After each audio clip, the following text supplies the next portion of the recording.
I should have known something was wrong the moment I stepped onto the porch. The wind was too still for an Oregon afternoon. No rustle in the trees, no kids biking down the street like they usually did. Just a silence so thick it made my skin itch. My keys jingled as I fumbled to unlock the door, the brown paper grocery bags cradled against my hip. The smell of fresh oranges and ground coffee clung to my coat. I pushed the door open with my shoulder, expecting the creak I'd heard for the past 30 years. What I didn't expect was my son standing in the center of the living room, holding a revolver. At first, my mind couldn't connect the image. Travis, my Travis, pacing with a gun in his hand, like he was waiting for a storm. He wasn't a violent man, not by nature. But the look in his eyes was something else. Wild. Empty. The Travis I raised had laughter in those eyes. This version had something colder. "Travis?" I said, barely above a whisper. My voice cracked around the name. He didn't answer at first, just kept pacing, slow and mechanical, like he was following invisible tracks on the hardwood floor. Then he stopped, looked straight at me, and what he said sliced through me deeper than any bullet ever could. "This isn't your home anymore." My heart skipped. My fingers lost their grip. The grocery bags hit the floor, oranges scattering like startled birds. I didn't bend down to pick them up. I couldn't. My knees had locked in place. "This house," I whispered, "I built it. Brick by brick after your father died. Every corner has our fingerprints." He didn't flinch. That was then. Things change. And then, he raised the gun, just a little, not pointing it yet, but close enough for me to feel it in my bones. I thought of the nights I'd rocked him to sleep in that same living room, of the growth chart etched into the doorway, of every birthday candle blown out under that ceiling. This was my home, but in that moment, it became a battlefield, and my own son stood on the other side. He didn't pull the trigger, but I don't think it would have hurt any more if he had. For a moment, the world just stopped. It was as if time folded in on itself. I couldn't hear the clock ticking on the wall or the hum of the refrigerator, just the sharp, electric buzz of fear crackling in my ears. His arm dropped slightly, and the revolver lowered with it, but my body had already gone numb. I stepped back without thinking, one foot, then another. My bare heels slipped slightly against the smooth floor, but I didn't dare look down. I couldn't take my eyes off the gun, off my son. "Travis," I said again, like maybe his name would wake him from whatever this was. "Please." His face didn't change. It was set in stone. No anger, no remorse, just cold resignation, like he wasn't my child anymore, just someone who had outgrown me and wanted me gone. My back hit the doorframe, my breath caught, and then something ancient inside me, older than motherhood, older than love, told me to run. I bolted. The screen door flung open and slapped shut behind me. The wooden porch was wet from the morning rain, and my socks soaked through in seconds. I didn't even think about shoes. My car was parked halfway down the driveway, and each step felt like I was sprinting through molasses. Gravel dug into my feet, sharp and unforgiving, but I didn't stop. I slammed the car door shut behind me and locked it with shaking fingers. I didn't even start the engine at first, just sat there, gripping the steering wheel, breathing like I'd just escaped a burning building. The windshield had a long crack on the passenger side, a leftover scar from a storm 2 winters ago. I'd always meant to get it fixed. Now it felt like a mirror of my life, damaged long ago, ignored, and suddenly impossible to look past. I didn't know where I was going. All I knew was I couldn't go back inside. And the worst part, he didn't come after me. Before the gun, before the silence, before the look in his eyes that turned me into a stranger, He was my boy. Travis was gentle, quiet in a way that made teachers whisper, gifted. He loved puzzles, could sit for hours lost in a book or playing with gears and wires he'd scavenged from broken appliances. But more than anything, he loved the piano. We didn't have much, but I found an old upright through a church auction when he was 9. The keys were chipped, some stuck, but when his fingers touched them, it was like he became someone else. Not older, not wiser, just whole. He played with this strange, aching grace that made my throat tighten. I used to sit on the staircase and listen while he practiced in the evenings. He'd hum when he thought I wasn't near, little notes drifting up to the ceiling like prayers. Sometimes he'd smile to himself when he found the right chord, like the world made sense in that moment, just because he'd coaxed beauty from wood and wire. Where did that boy go? People like to talk about bad seeds, but I never believed in that. I still don't. But trauma? That I believe in. His father, Jack, had a temper that didn't always show up in fists. Sometimes it showed up in long silences, slammed doors, or sudden cruelty hidden behind charm. Jack could make you feel like a queen in the morning and a burden by night. I thought Travis was too young to remember the worst of it, but kids see more than they say, and pain, it leaves fingerprints. One night, after a bad fight, Jack packed a duffel bag and walked out. Travis was 10. I thought maybe we'd escaped, that I could raise him without shadows, but something must have stayed inside him, coiled up like a waiting snake. It wasn't sudden, the change. It was slow. 1,000 little moments I brushed off, the skipped classes, the friends I didn't recognize, the bitterness in his voice when I asked too many questions. And then one day, the piano went silent. He closed the lid, didn't say why, and I didn't push him. God help me, I should have. I thought love was enough to keep the dark away, but I forgot that some darkness doesn't knock. It waits. I didn't sleep that night, even though my friend Georgia offered me her guest room, with its soft lavender sheets and little bowl of wrapped caramels on the nightstand. My mind wouldn't stop replaying it. His voice, the coldness, the gun, and the way he didn't stop me when I ran. By morning, I knew I needed a plan, not just to survive, but to understand what the hell had happened to my son. So I decided to pack a few essentials from storage. George's husband kept a shed out back, filled with plastic bins, old books, and forgotten Christmas lights. I'd moved some things there last spring when we had the roof redone. Buried near the bottom of one bin, under a faded quilt and some photos of Travis in his marching band uniform, I found it. A letter. Yellowed. Fragile. Addressed to me, in Jack's handwriting. It was dated 3 weeks before his accident. I sat on the floor and unfolded it carefully, my hands already trembling. Jack was never the writing type, so seeing his scrawl again after all these years felt like someone whispering from a grave. Marilyn, if you're reading this, something's happened to me. Maybe it's just me being paranoid, or maybe it's my conscience finally waking up. I've done a lot of things wrong, but one thing I did right was putting the house in your name only. I never told you because I didn't want to fight. I know how I was. I know what I left you with. But that house, it's yours. No one can take that from you, not even him. Jack. I read the last line over and over. Not even him.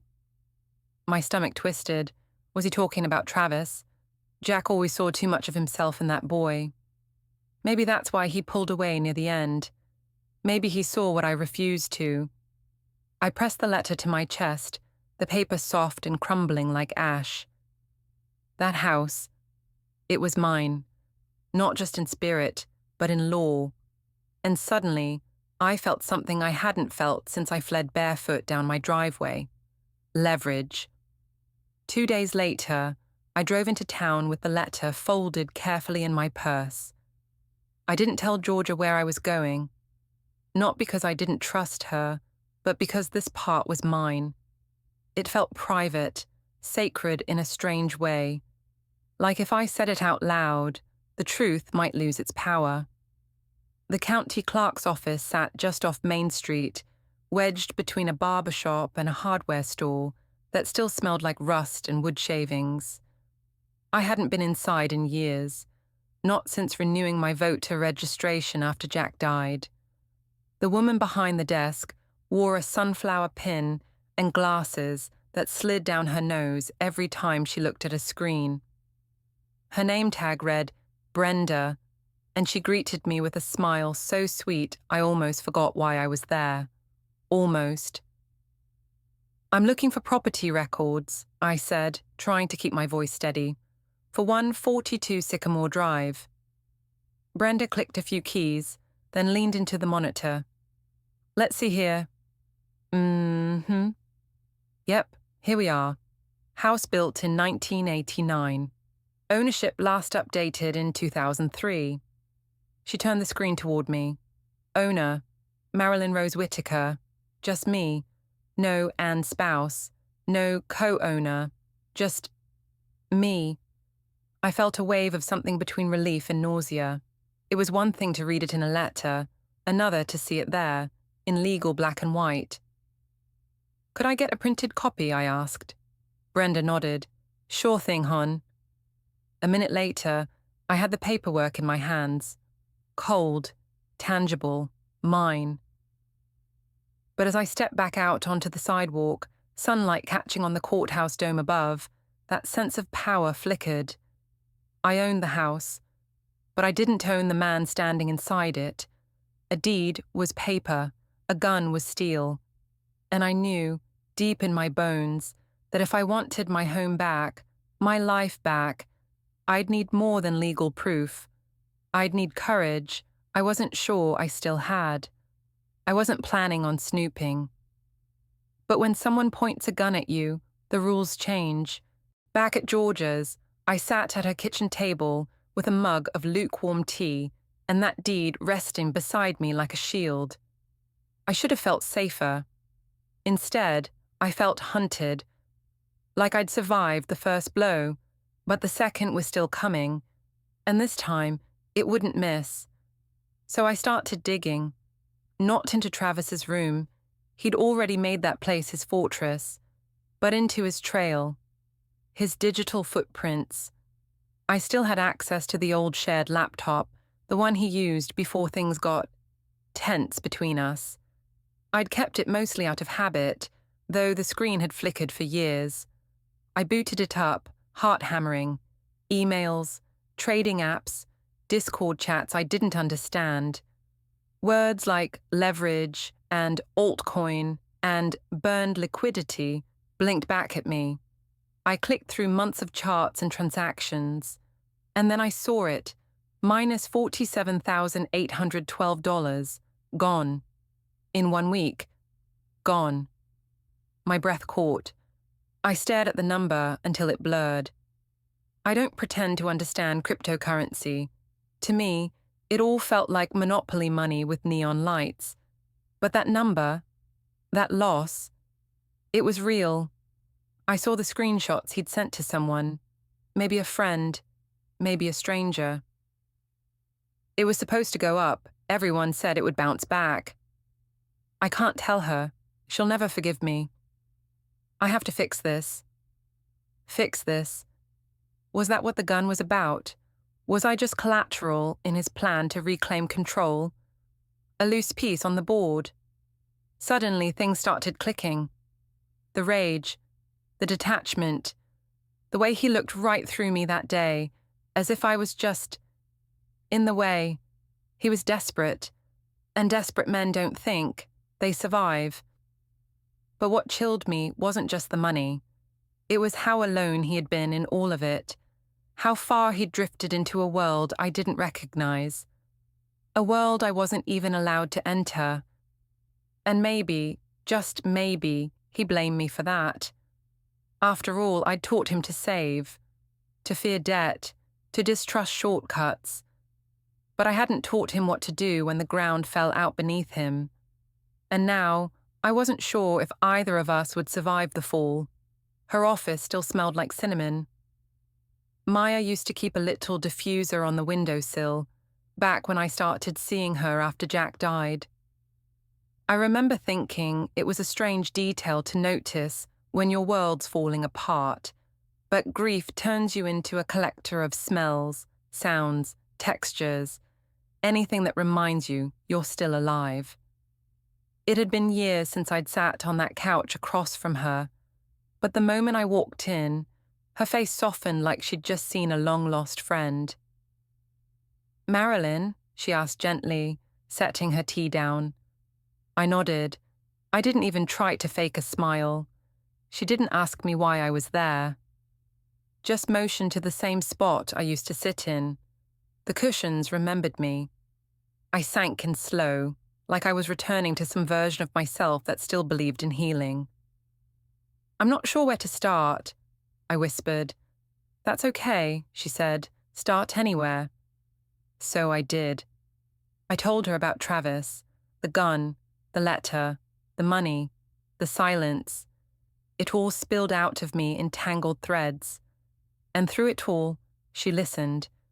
Not just with her ears, but with that quiet focus that makes you feel like you're finally not alone. When I finally stopped, breathless and ashamed, she waited a beat before speaking. "You've survived a violation of trust," she said. "Not just from your son, but from yourself. You trusted that your love was enough, that it would protect him. And now you're realizing love doesn't always shield us from destruction." Her words sat heavy, but not cruel. Just true. Then she leaned forward. "I want you to stay with me for a few days." I blinked. "I can't impose—" "You're not. I have a spare room. No one will know you're here. And if you're going to take back your life, you'll need more than paperwork. You'll need a plan." I stared at her, the edges of my vision already burning. Safety. It had been so long since I'd felt it, I almost didn't recognize it, so I nodded. For the first time in days, I exhaled like it meant something. I didn't want to do it. I wasn't raised to involve the police in family matters. Back where I grew up, you handled your problems behind closed doors. You prayed, you swallowed your fear, and you hoped things got better before they got worse. But this had already gone too far. Maya drove me to the station. Her hand rested gently on my shoulder the entire ride, like she was keeping me from drifting off into the fog of my own panic. The building itself was plain, cement walls, a flickering overhead light, a few flags wilting in the corner. Nothing about it felt safe or official. It just felt cold. The officer behind the front desk barely looked up when I gave him my name. "Reason for the report?" he asked. I hesitated. Then I said it. "My son pointed a gun at me." That got his attention. He looked up then. Not shocked, not alarmed, just awake. "Did he fire?" "No," I said, "but he told me the house wasn't mine anymore. And he looked like he meant it, like he could have—" I stopped myself. He clicked his pen. "So, a threat. Did he verbally say he was going to shoot you? Number but. Any physical contact?" "No." He tapped his form a few more times. "And you left the property willingly?" I stared at him. I ran. Barefoot. I was terrified. He nodded. Slow, mechanical, like this was all routine. But no shot was fired. Correct. I wanted to scream. I wanted to ask him if he'd ever been a mother, if he'd ever looked into the eyes of his child and seen a stranger staring back with a weapon in their hand. I wanted to tell him that trauma doesn't require noise. It can be silent and still and utterly devastating. But I just nodded. He handed me a copy of the report. "We'll file it, but unless he makes another threat or returns to the property, there's not much we can do. I folded the paper and walked out.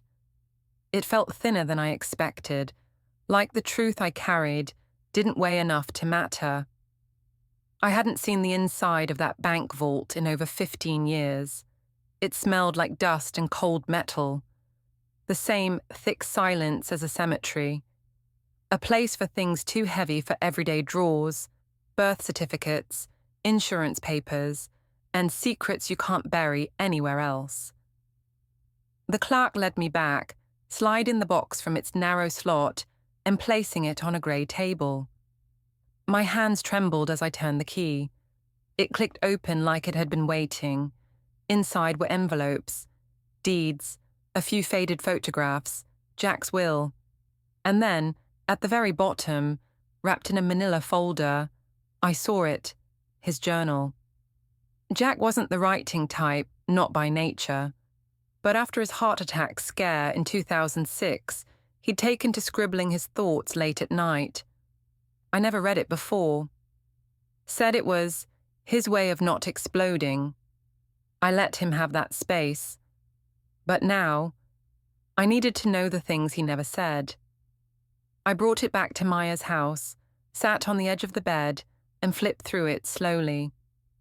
Most entries were short, rambling, pieces of a man unraveling and trying to hold his dignity together. Until I found the page dated May 18th, 2007. Travis came home shaking, blood on his shirt, said it was an accident, some kid named Milo, fight after school. Travis said he didn't mean to push him that hard. The boy hit his head. No cops came, no parents called. Principal said we should let it go. Boys will be boys. Marilyn never knew. I cleaned it, told him not to speak of it again. But God help me. I saw something in his face that night. No guilt, just calculation. I read it again, and then I couldn't breathe. All this time I thought Travis had just changed, slowly, tragically. But maybe that wasn't true. Maybe the change had always been there, hiding just beneath the surface. And we, Jack and I, we covered it like a bruise under long sleeves. I had loved a son I didn't fully know. And Jack, he'd taken that truth to the grave. Tears spilled down my cheeks, landing on the edge of the page. I wasn't just grieving the boy I lost now. I was grieving the lie I'd been living. That this all started with a gun. It hadn't. It had started years ago in silence, and denial, and fear. I closed the journal. It was time to stop pretending I hadn't seen the truth, because now I had, and there was no going back. It started with a text from my niece Jenna. "Hey, Aunt Mare, just heard about Travis. He's probably just going through something. Don't be too hard on him, okay?" Then came the calls. My cousin Elaine, my sister's daughter in Portland, even my godson, who hadn't visited since Jack's funeral. All of them suddenly had an opinion.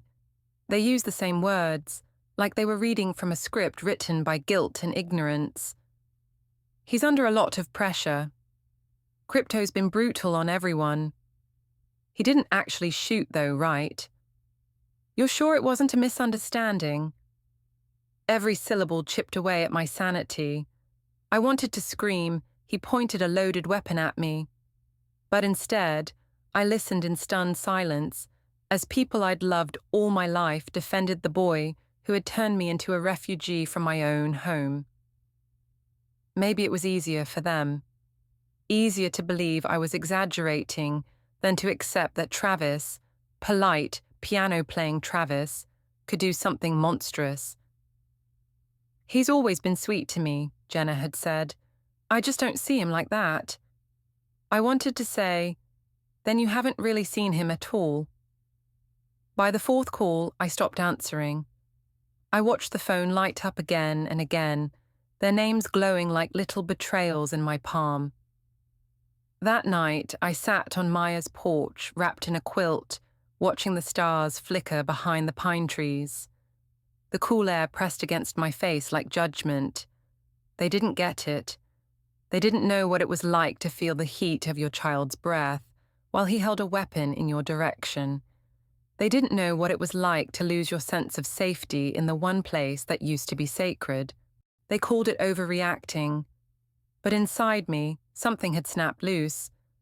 And where there had been doubt and grief, now there was fire. Let them deny it. Let them explain it away. I wasn't crazy. I was awake. I didn't want a lawyer. What I wanted was my son back. But Maya knew better. She gave me a name on a folded sticky note, Danielle Klein. Tough as nails, Maya said, specializes in elder abuse, property rights, and when families go feral. I almost laughed at that last part, until I realized how painfully accurate it was. Ms. Klein's office was in a strip mall between a dry cleaner and a payday loan center.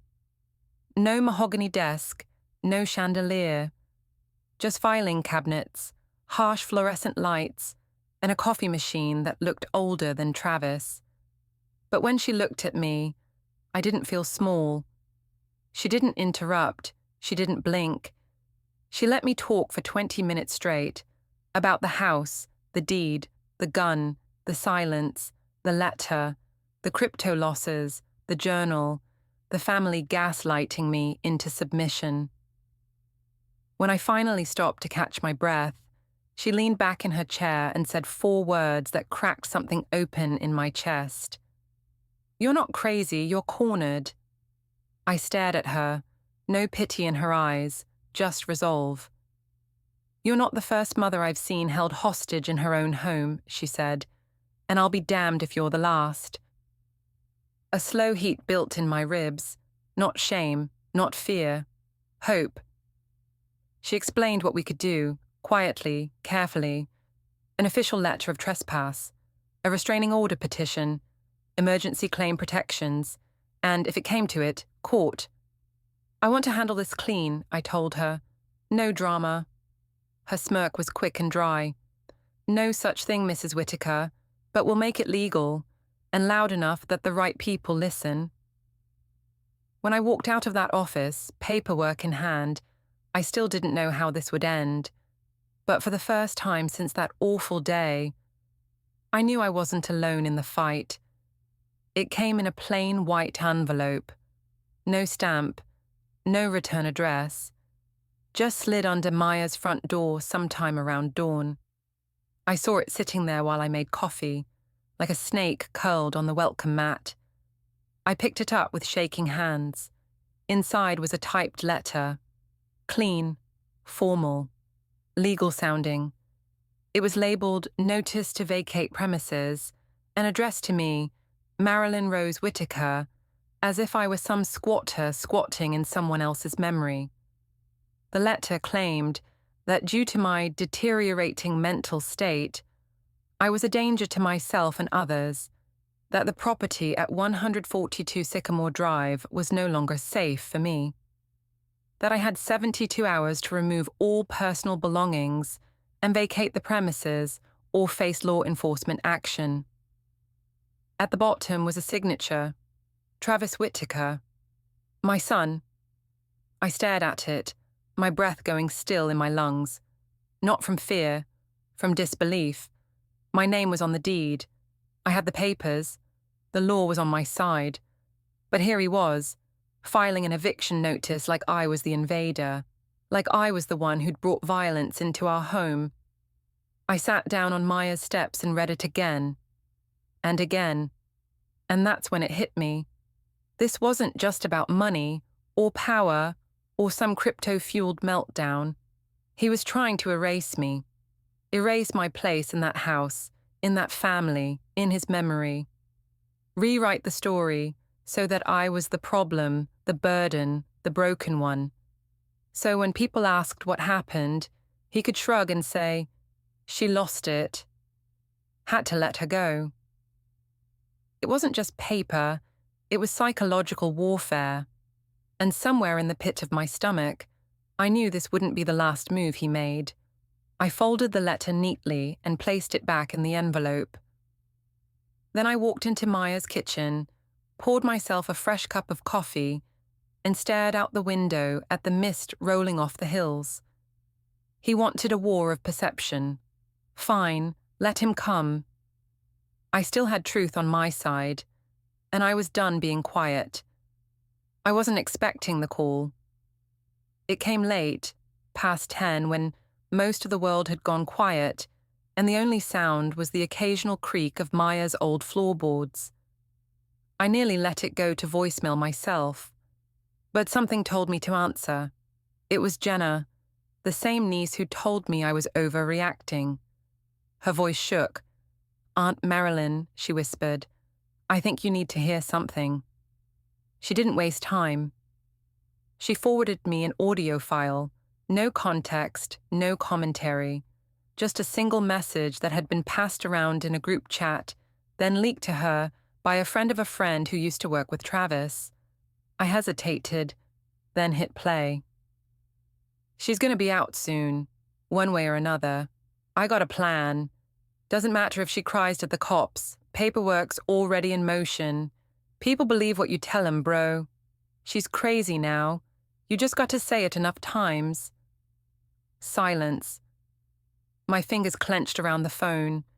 It was his voice, my son's, confident, calculated, like he was talking about rearranging furniture, not dismantling his own mother's life.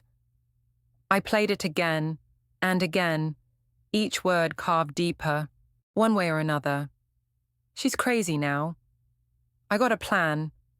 I sent the file to Ms. Klein that night. She didn't respond with emojis or platitudes. Just 6 words. This is what we needed. Finally. The next morning, it was submitted as Exhibit A in the emergency protective order she was already preparing. The paper trail was important, but this was the smoking gun, proof of intent, malice, manipulation. He couldn't explain it away now, and just like that, the tide began to turn. He'd underestimated me. He thought I'd fade quietly, dissolve under the weight of shame and self-doubt. But the thing about fire, the more you try to bury it, the hotter it burns. Courthouses have their own kind of cold. Not just the temperature, though God knows they blast the air conditioning like it's July in Texas, but something colder, quieter, a chill that seeps into your bones when you realize this place holds the power to define truth, to decide who you are in black ink and legalese. Travis was already seated when we walked in.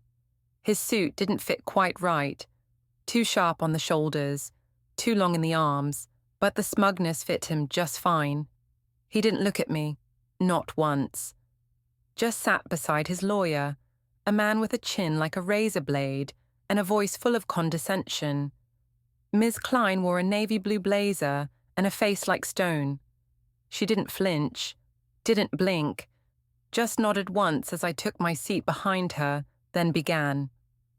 "Your Honor," Travis's lawyer began, smoothing his tie like a stage actor.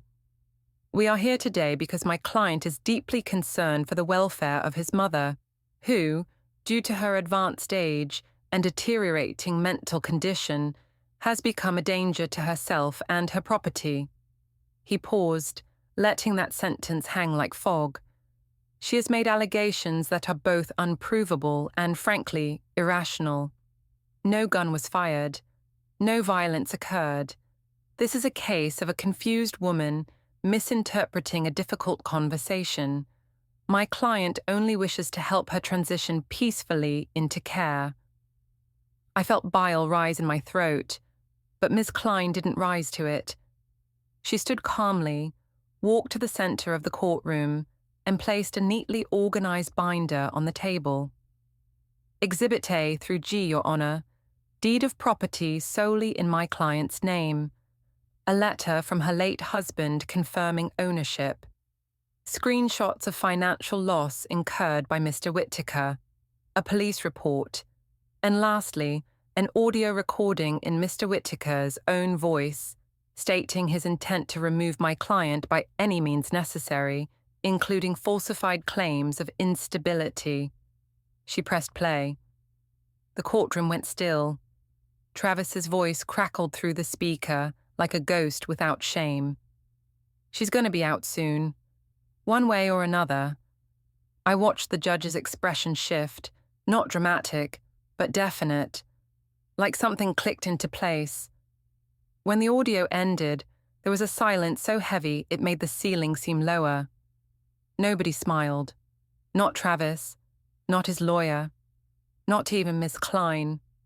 Because this wasn't a victory yet. But it was no longer a secret either. And secrets, once spoken aloud, lose their power. The judge was quiet for a long time. He'd reviewed the deed, listened to the voicemail, flipped through page after page of evidence laid bare on the bench between us all. His eyes didn't blink much. His hands folded like he was holding back something larger than words. Then he looked at me directly. "Ms. Thompson," he said, "my maiden name, the one on the property documents, the one I hadn't heard out loud in years. Do you want to live in that house again?" The courtroom held its breath. Even Miss Klein turned to me just slightly. But I didn't answer right away. The house played out in my mind like an old film reel. Travis's laughter in the backyard, the smell of apple pie in the fall, the piano keys echoing softly at night, Jack reading on the porch with his boots off, me painting the hallway alone while everyone slept, then the gun, then the silence, then the moment I ran barefoot into the night. I exhaled, slowly, deliberately, and met the judge's eyes. "No," I said, "I don't want to live in that house again." Another pause, a murmur from Travis's side. His lawyer straightened, hopeful, but I kept going. "I want him out of the one I built." My voice didn't shake, not anymore. I poured everything into that house. Money, sweat, love, forgiveness. I don't want to live there, but I want it back. I want to know that when I wake up tomorrow, he won't be under that roof, filling it with lies and shame and whatever else he's become. I want it to be mine again, even if I never set foot inside it. The judge gave a small nod. Not of approval, not of pity, just acknowledgement, like he'd seen something solid in me he could work with. He scribbled something on a pad. The gavel didn't fall yet, but something in the air shifted. This wasn't about going back. It was about reclaiming what I'd built. Not just the walls, but the truth inside them. The judge didn't raise his voice. He didn't bang the gavel with theatrical flair, but every word he said hit like thunder. This court recognizes Marilyn Rose Thompson as the sole legal owner of the property at 142 Sycamore Drive, he began, eyes moving between his notes and the bench. Furthermore, based on the evidence submitted, particularly the audio recording and witness testimony, I am granting an emergency order for the immediate removal of Travis Whittaker from the premises. My breath caught in my throat. He kept going. Additionally, due to the threatening language used in the aforementioned recording and the plaintiff's credible statement of fear for her safety, I am approving the request for a permanent restraining order. Mr. Whittaker is not to come within 100 yards of Ms. Thompson, her residence, or place of employment. He paused, then added, "Let me be clear. This is not a ruling based on family disagreements. This is about intimidation, control, and the violation of another human being's right to safety and ownership." And just like that, it was done. No explosions, no tears, just ink on paper. Law turned into action. Travis didn't say a word. Not when the judge read the ruling. Not when Miss Klein handed me the certified copy. Not even when court officers approached and quietly informed him of the timeline for his departure. 48 hours to vacate the property under supervised removal. He didn't look at me, but I looked at him. For the first time, I didn't see my son.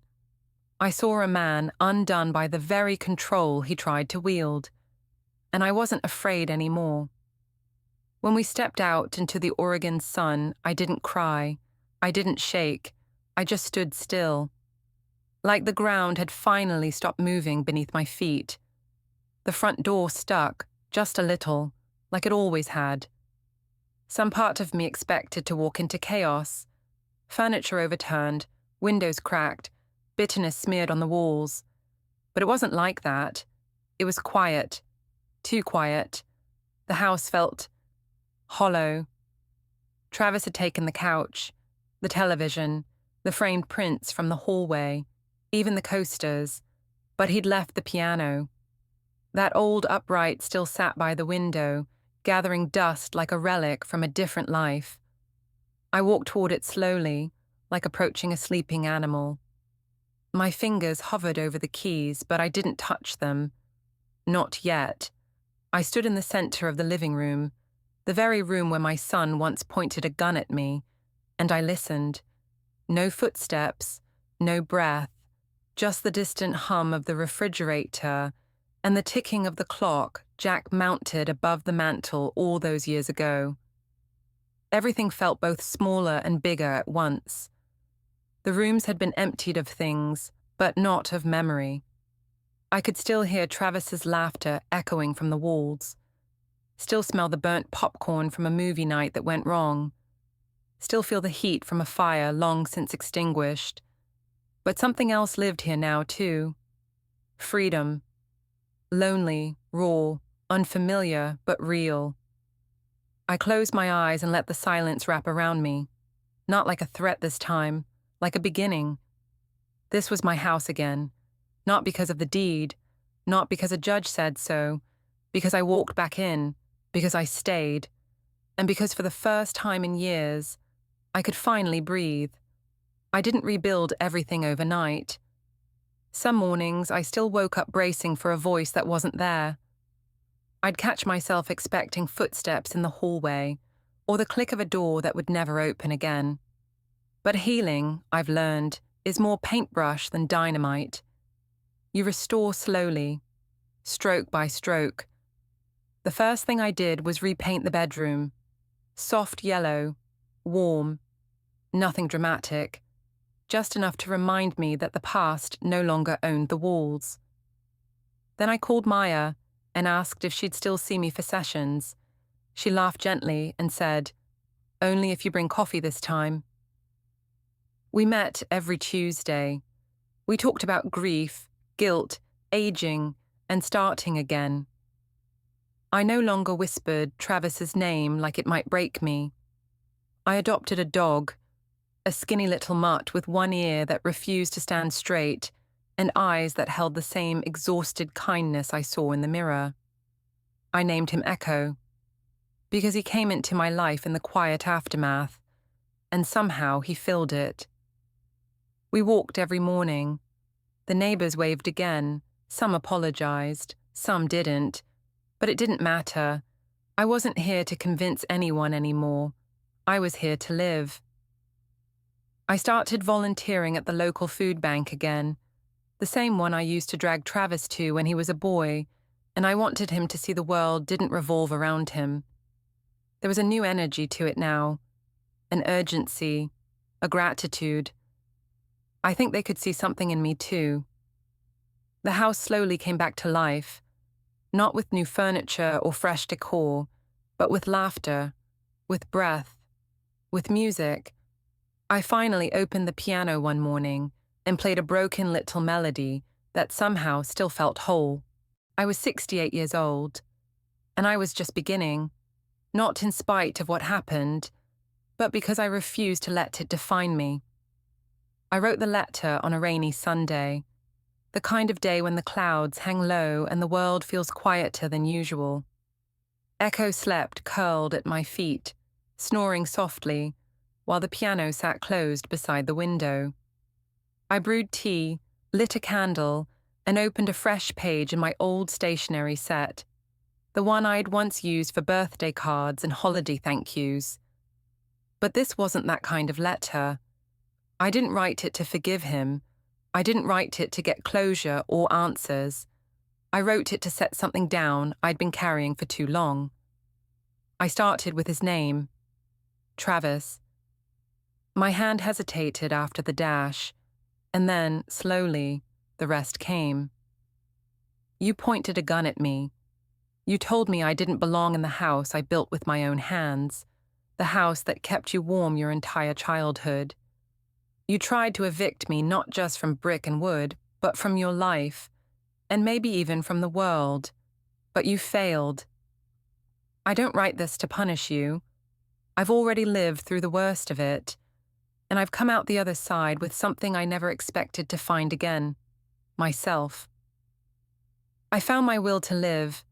I found my breath in quiet mornings, in warm paint against old walls, in the soft weight of a dog's head on my lap. I found music again, and laughter, and truth. You took your shot, even without pulling the trigger, and for a time I crumbled. But then I stood back up, and the day I walked back into that house, not to reclaim you, but to reclaim me, was the day I realized what real power looks like. Not control, not fear, not a raised voice or a barrel full of silence. Power is choosing to keep going, and I did. Goodbye, Marilyn.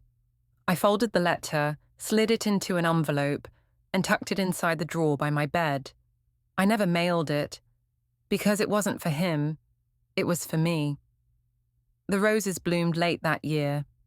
It was one of those gentle Oregon springs, the kind where the air holds just enough warmth to make you believe in good things again. I had spent the whole morning setting up the folding table in the backyard, laying out lemon bars and deviled eggs, arranging the mismatched chairs I'd gathered over the years. I was hosting again. It had taken a while to get used to it, the sound of voices in my yard, the clinking of plates, the rustle of napkins in the breeze. For years, silence had been my shield, but now laughter had taken its place. Softer, stronger. Neighbors came one by one, some old, some new. A few brought flowers. One brought potato salad that tasted suspiciously like mine. Echo trotted between everyone's feet, proudly showing off his grey muzzle like a badge of honor.